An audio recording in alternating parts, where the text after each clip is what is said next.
beses nang nag-away, hanggang sa magkasakitan, di na alam ang pinagmulan. Pati maliliit na bagay na napag-uusapan, bigla na lang pinag-aawayan.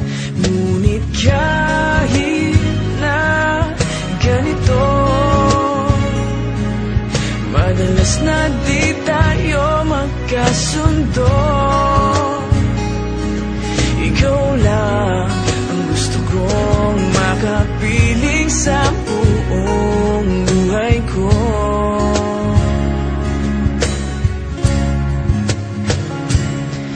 Kahit na binabato mo ako ng kung ano-ano, ikaw pa rin ang gusto ko.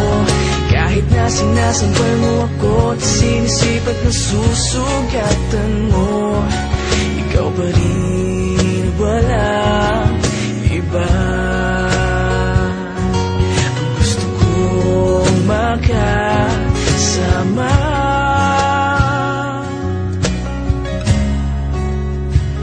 walang iba.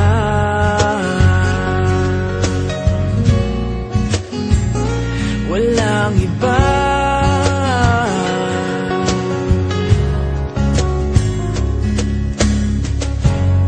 Nagsimula sa mga asaran, hanggang sa magkainitan, isang eksenang bangayan na naman.